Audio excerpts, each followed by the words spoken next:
Oi, men who look upon themselves born to reign and others to obey soon grow insolent.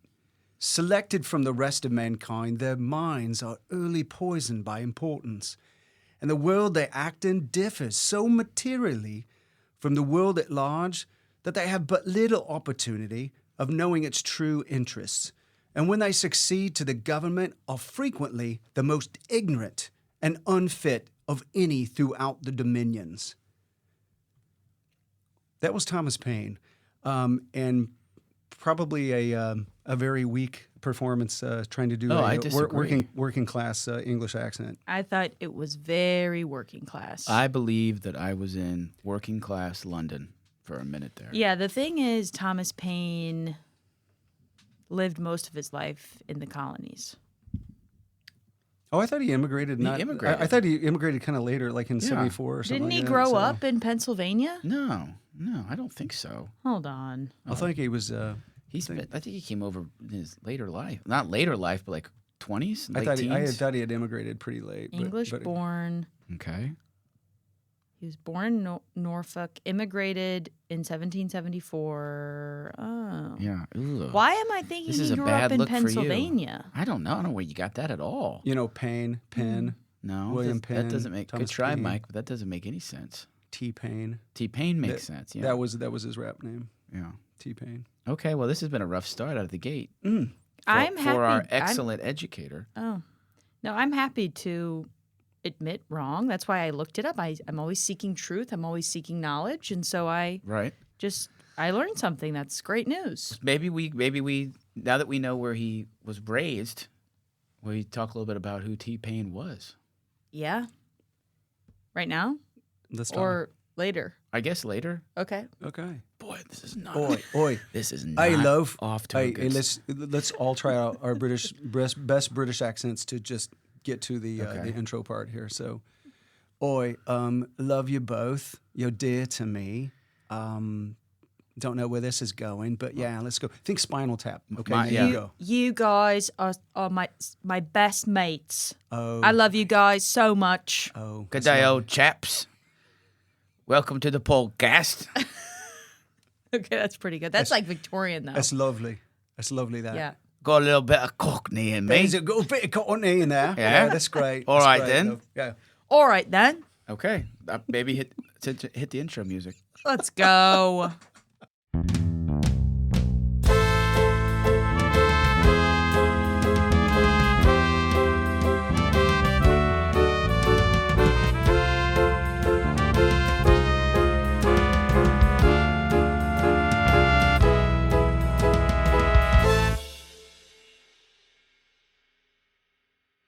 All right, so today we're charting the road from the First Continental Congress to Yorktown.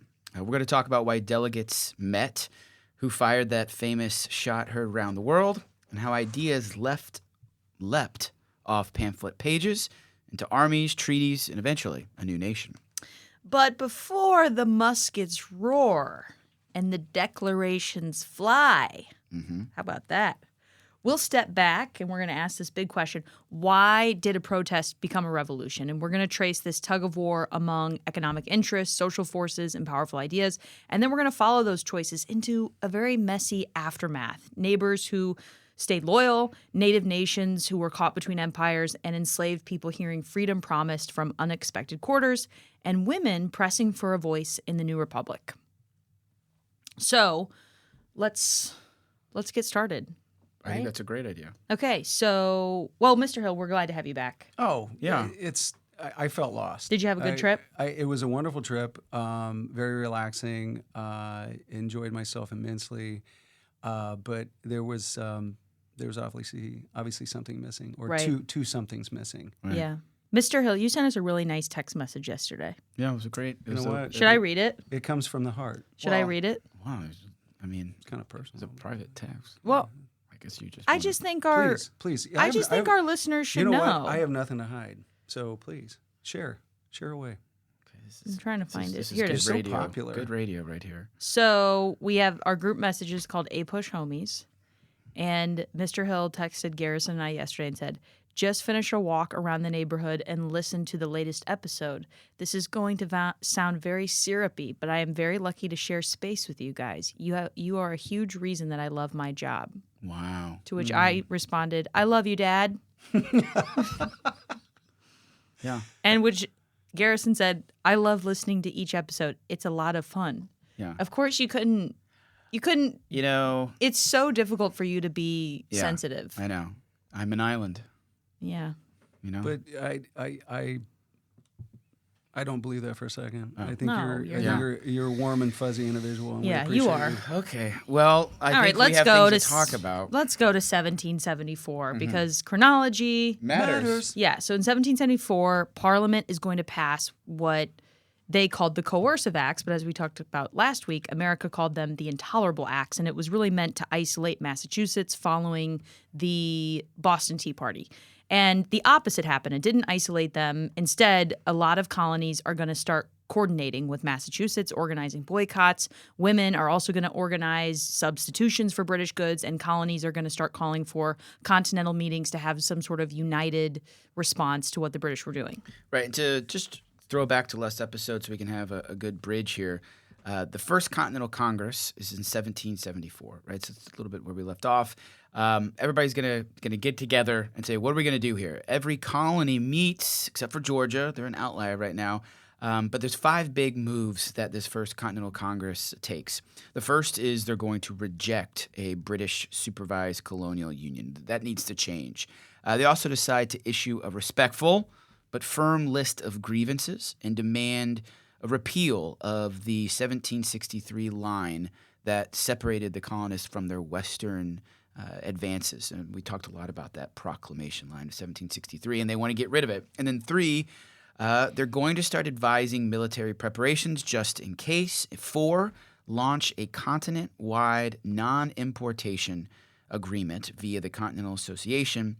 And then 5, they say, okay, we're going to get back together in the spring of 1775 and see where we stand. So, translated into more simple language, get organized, get armed, get coordinated, but also articulate a shared political vision. So build intercolonial trust and signal to Britain that the colonies were now acting in concert. We are all together, not as scattered protest movements. And they were all together, and they also had like a dance party, and they were like, "Oh yeah, all together." See, I don't, oh yeah, I don't remember this part. Continental Congress. Get down, get down. Continental Congress. That's right. That's right. Ahistorical. None of that happened.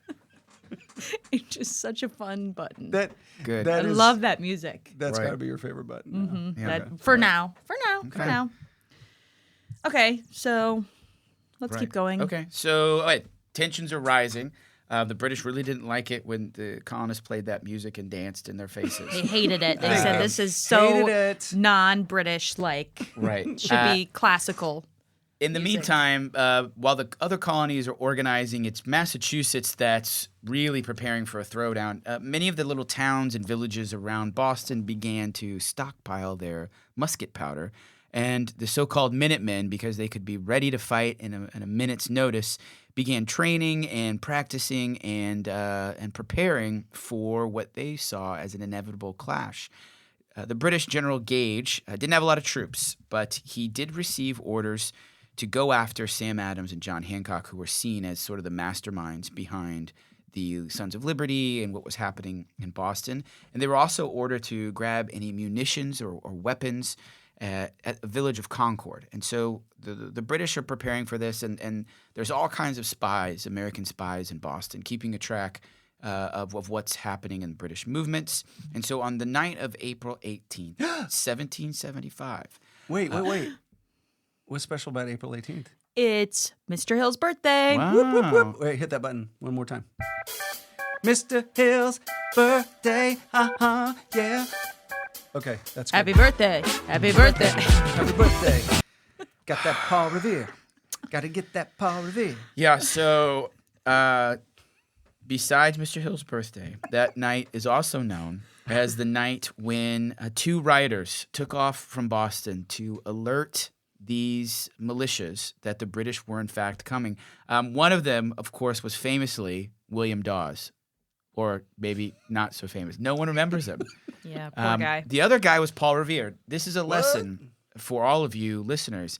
If you want to become famous, try to have a poem written about you, maybe some type of 60 years later. yeah, or maybe some type of like you need to tell your story, and get it out there.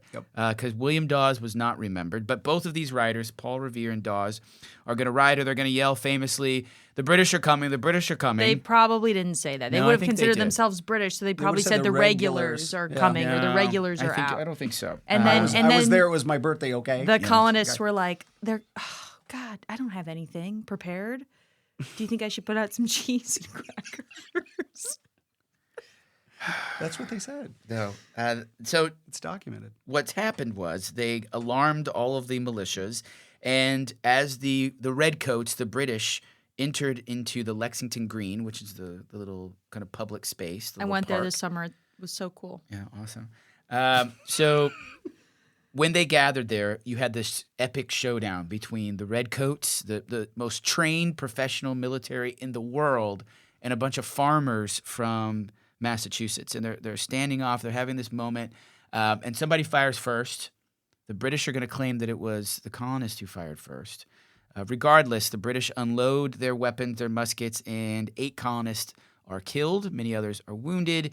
And then the British begin, they think like, okay, we've done some damage here. We're going to retreat back to Boston. Little do they know that the other Minutemen from the nearby villages have gathered and began taking some like pot shots.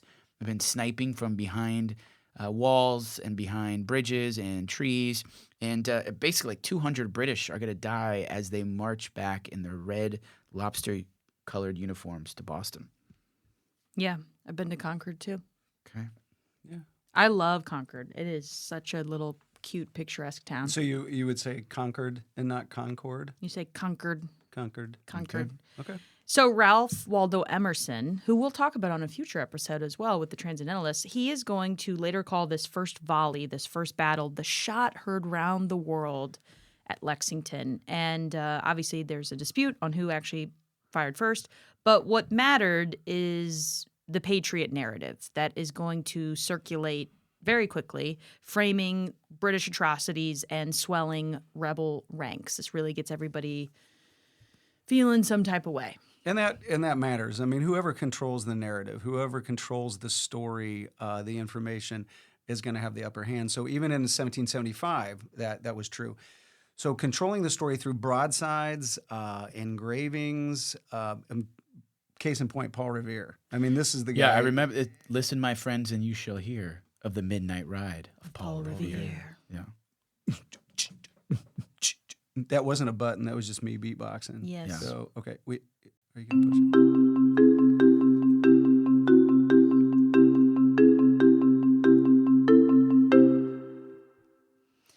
it? Okay, so then we're going to have a Second Continental Congress, and they're going to convene with 2 very urgent tasks.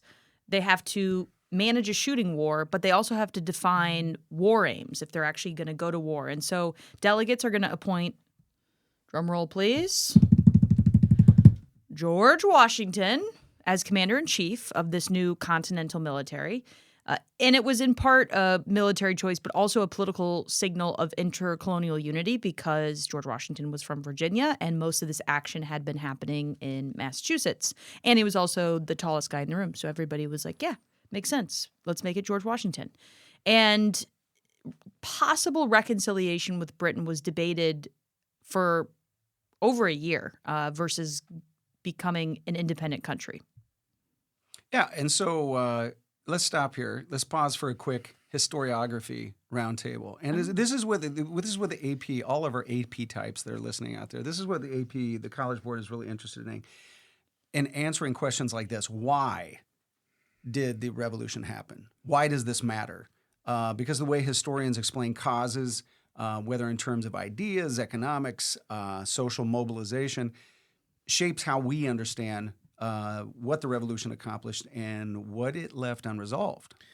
Yeah, so let's look at 3 big interpretive approaches to explaining why the revolution took place. Let's start first with the economic, sometimes it's known as the progressive thesis, that early historians and 20th century historians like Carl Becker and famously Charles Beard, and they emphasized, okay, here's what's going on. Here's why the revolution happened. It was all about class conflict, and really it was between elites. So it was a battle between colonial elites and British elites about who was going to be in control. And really, they spoke of two revolutions, one against Britain, but the other was to try to see who would control the American colonies and the colonial elites, and asking this question, who's going to rule?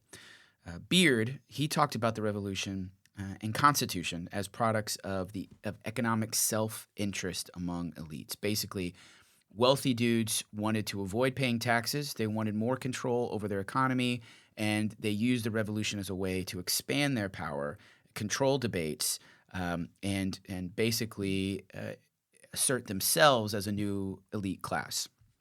Another interpretation of the American Revolution would be more of the ideological or Republican thesis of it. And from the 1950s onward, scholars are going to spotlight ideas and language on republicanism and liberty. And Bernard Bailyn is really kind of the head of this group. And he argued that if you look at pamphlet literature from that time, it revealed a very deep fear about corruption of power and a constitutional struggle for liberty. And so it's all about how colonists really believed that ancient rights of liberties and freedoms, these were the most important things to colonists at the time, that they weren't just, it wasn't just a disguise for class conflict, but that these ideas really mattered to them. And other scholars later, like Gordon Wood, he's going to extend on this, showing how Republican ideology really transformed society in radical ways.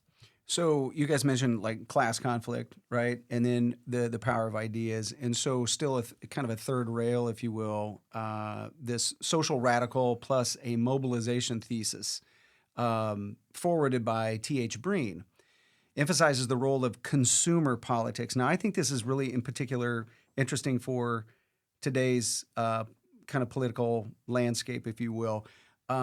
So we're talking about boycotts, appeals to virtue, and shared marketplace experiences. So in helping ordinary colonists knit a mass movement by turning everyday items, tea, cloth, paper, into symbols of resistance, it's not unlike today where you have not necessarily debates over foreign policy and redistricting, but what's the price of gas? What's the price of milk and eggs? These are boilerplate consumer marketplace issues. So Breen shows that participation in the revolution extended far beyond pamphlet writers and elites, making independence a truly popular cause.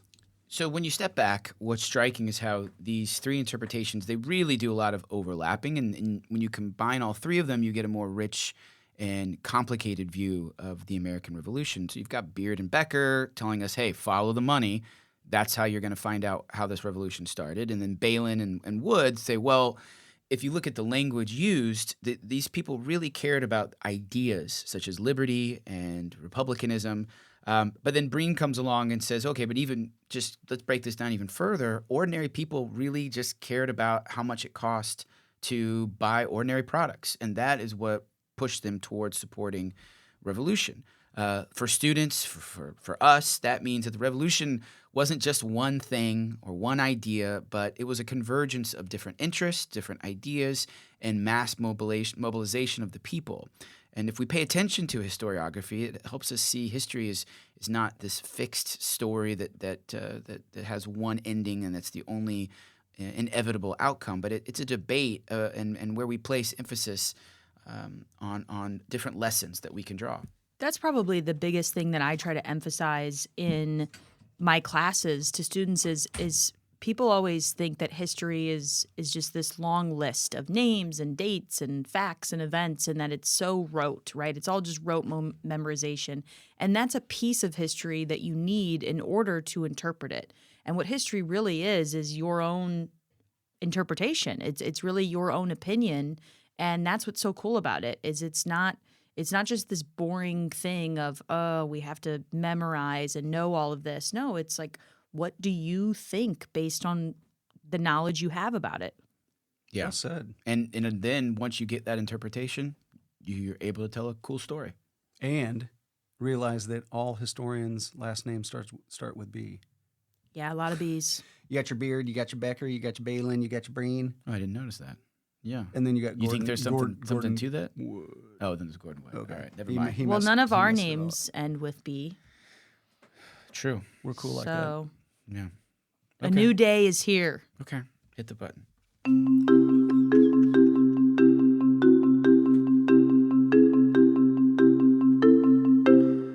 All right, we're long here today. Let's pick this up. Let's go. It's January 1776, and your boy T. Paine unleashes common sense that Mr. Hill started us off with, and this is going to ignite public opinion in ways that we hadn't really seen before.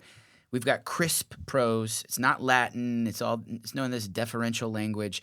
Paine straight up called the monarchy intolerable and said that separation was common sense. And so by summer of 1776, Congress needs a formal statement. We need to say what we're doing. And so that's where Thomas Jefferson and John Adams, poor thing, both of them, they come in. And Jefferson, he's a Virginia planter, steeped in Enlightenment thought, especially from John Locke and his emphasis on natural rights like life, liberty, and the pursuit of happiness. Even as Thomas Jefferson was enslaving human beings at the same time. And historian Pauline Maier reminds us that the Declaration became not only a breakup letter for what is now the United States, breaking up with Britain, but also a civic scripture and an aspirational text that, quote, binds us, but also fuels debate over what we ought to be. And I love the fact that you use the word debate because Jefferson is so paradoxical. Here he is, the architect of liberty. He writes all these beautiful words, but then he owns people, right? So this belongs in any honest conversation about the founding. His authorship of the Declaration certainly draws on John Locke and the Enlightenment's ideals of natural rights, yet his own life embodied the contradictions of a republic built on slavery. Grappling with Jefferson's dual legacy forces us to confront how revolutionary ideas could inspire freedom movements while also coexisting with deep inequalities. In the background of these philosophical debates, we have the building of an army. The Continental Army was very much bare bones, a startup. They didn't have enough gunpowder. They really couldn't pay their soldiers regularly, and it was a bunch of undisciplined amateurs. But Washington tried to bring a sense of stability and steadiness. He did so with the help of Marquis de Lafayette from French prestige, who also brought a lot of cash to bring to the table, and the Prussian officer Baron von Steuben, who drilled professional edge. And then, of course, we have the famous Valley Forge brigades that were really forged through the fire of this ordeal. He had these regulations for the order and discipline of the troops, and this really started to create an actual professional army. Yeah, and they're going to need to whip these troops into shape because things are moving quickly. And so let's get into the stages of the war. We're going to start in New England, of course. That's where all the action has been happening. After the 1775 clashes, first at Lexington and Concord, and then in June of 1775, the British are actually going to win a pretty costly battle at Bunker Hill, and then they're going to begin a siege of Boston, which eventually the British are going to end up evacuating out of Boston because the anti-British sentiment was so high there. Meanwhile, further north, American forces under Benedict Arnold, I think we've all heard of his name, and Richard Montgomery are going to launch a pretty bold but unfortunately ill-fated campaign into Canada in 1775 to 76, hoping to bring Quebec into the rebellion. Of course, Benedict Arnold's later treachery at West Point, New York, is going to stain his reputation. But at this stage, early, he was a pretty daring commander whose exploits were revealing a lot about ambition and strategy, and but also the limits of early patriot movements. So that was the first phase, New England. So let's move to the Mid-Atlantic. This is 1766, roughly through 78. Saw some brutal seesawing back and forth. New York losses, the audacious Trenton raid, the famous crossing of the Delaware River and surprising the Hessians, and then the 1777 Saratoga victory that finally persuaded France that the Americans could win, and hey, let's help these guys out. And this is really important because Benjamin Franklin was in France. He was in Paris, wearing his fur cap to try to convince these French that he was this frontiersman, he was this adventurous American, and the French just completely ate it up. It was really a choreographed attempt by Franklin to gain an alliance that would bring French money, French supplies, and probably most importantly, a French fleet to give Britain a lot of headaches. But it wasn't until the victory at Saratoga that Franklin was really able to convince the French that America even had a chance or a viable bet in this gamble. And Franklin was able to turn that victory into a formal treaty. So without Saratoga, maybe this thing isn't ever pulled off in the first place. But with France's support, we eventually moved the war into the South and to Yorktown. Did you guys watch the show on Apple TV about Franklin? I watched the first episode, and it just didn't do it for me. It was bad. Didn't Michael Douglas Franklin? Michael Douglas is probably the worst choice I could imagine to play Benjamin good. Franklin. It was not good. And I was really excited about it. I love Franklin. Too. Franklin's probably one of my favorite Americans. But, yeah. Sorry, Mikey Douglas. Yeah. Meanwhile, we're going to head south now, and there's really more of a brutal kind of civil war between colonists. Well, sorry, we're not colonists anymore. We're Americans. We have declared our independence. And so in the South, you get a pretty big divide over neighbors who were patriots, but also neighbors who stayed loyal to the British Crown, the Loyalists. And they're going to clash in raids, reprisals against each other, shifting allegiances, and especially in the Carolinas, old rivalries over land, religion, class, they're going to sharpen into very open violence with families and communities splitting down the middle. Sounds, kind of a mirror to what we're going to see later in history. And but the British are really going to attempt to rally this loyalist support that they have in the South. There's a lot of loyalist militias springing up, and this is only going to deepen this cycle of violence against each other, making the Southern campaign as much about internal control of those areas as it is imperial control over the entire empire for Britain. So you're going to have these very partisan fighters. Nathaniel Greene, also Francis Marion, the Patriot, is based off of the Swamp Fox. Yeah, loosely. Very I know, loosely. I'm just saying. And operations are going to grow very bloody across the backcountry, and it's not going to be traditional fighting that the British are used to. It's going to be a lot more guerrilla style, which they find that to be very ungentlemanly. Yeah. Yes, of course. So those are the three main phases, right? You got New England, you got Mid-Atlantic, and then you got the South. So it reaches its kind of finale, if you want to call it that, at Yorktown. Crescendo. culmination, Culmination. God, apex. You guys are wordsmiths. Acme. Ooh, Acme. Word of the Acme. episode. Acme. Ask me about Acme. Acne? No, that's what I had when I was in junior high. Sorry, he's getting mad. All right, keep Okay. going. So you had Washington and Rochambeau. Rochambeau? Not DeChambeau. He's playing the Ryder Cup right now. Not great. So, Ugh. okay, we're not going to bring that up. Okay. Hey, we don't have time to talk about golf, Garrison. We're already running long. See, and I had to go and say the Rochambeau thing. That's on me.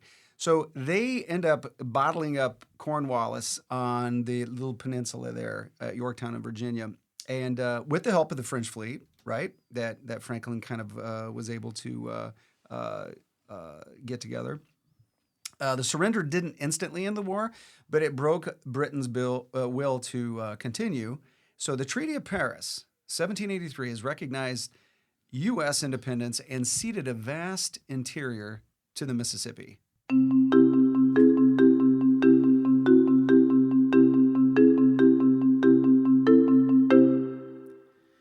All right, so along with the political outcomes of this war, we have some other consequences and complexities that we need to talk about as well. First off, you've got the significant loyalist population, not just a fringe of the population. It's not like a small percentage of people remain loyal, but a pretty substantial number. Maybe a fifth, some say up to a third of white colonists stayed loyal. And many of these loyalists are going to suffer for that. They're going to have their land confiscated. They're going to be exiled. perhaps 100,000 leaving for Britain or Canada. The Anglican Church is basically going to disappear. And even the Quakers, who tried to remain pacifists through all of this, are going to receive a lot of scorn.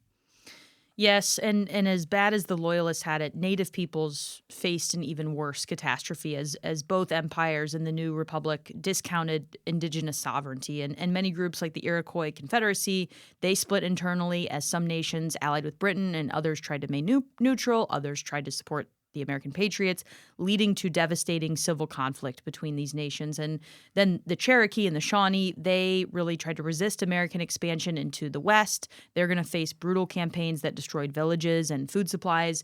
And even when Native nations fought alongside the British, of course, the 1783 Treaty of Paris ignores them entirely, transferring vast Western lands to now the United States without consultation, without treaties, without any sort of communication, and this is going to accelerate dispossession of native lands and their loss of sovereignty. And then you bring up another demographic group, enslaved individuals. What did the war do? What was the result for these folks? So the war did crack some chains, but it hardened others. Lord Dunmore's proclamation in 1775 offered freedom to enslaved people owned by patriots who joined the British lines. One reason thousands fled plantations. In South Carolina, perhaps a third of enslaved people attempted to escape. We can quote Dunmore's key line. He, quote, declares, "Negroes free that are able and willing to bear arms." So it was a really attractive message. And so you have a lot of black people asking this question, where am I better off? Going to the British side or remaining with this land that I currently live? It was a difficult decision to make. Both free and enslaved saw the revolution's upheaval as an opportunity. Like we said, some are going to run to the British and take that gamble that imperial promises would offer a hope for freedom. But then others fought for the patriot cause because they saw this message of liberty and freedom, of equality, and they thought that maybe that would compel their masters to offer them the eventual freedom. But the revolution, while it did open cracks in slavery, it trapped many others in a deeper sort of bondage. For example, Southern planters saw the revolution as an attempt to tighten control. They saw large-scale flight of their slaves, and now it was time following the revolution to secure what they saw as their property. And of course, the paradox here is stark. We've got African Americans acting as crucial actors in a revolution for freedom, but also among the groups that were least rewarded by a revolution fought for liberty. And then, of course, what did the revolution do for women? And in particular, we're probably discussing white women here because of the situation that Black women were experiencing with slavery. The revolution does not yield formal political equality, but it does spark debates about education, about legal status, and women are going to take on a new role following the creation of this new republic, and it's going to become known what is called Republican motherhood, and this is a really important term for our APUSH students, and this is the idea that women are now going to be in charge of the civic education of their children, particularly their sons, and if a republic is going to last, you have to have a virtuous citizenry, one that will participate and be involved and be respectful, and this has to be taught. And so that's pretty important when we look at the women's arc of American history. Although this is still a job that is going to be within the domestic sphere, this is a very important responsibility, and the fact that it's being entrusted to women is important. And it's going to hark back to Abigail Adams's famous line, "Remember the ladies," and this is going to capture the moment's pressure, but also limits.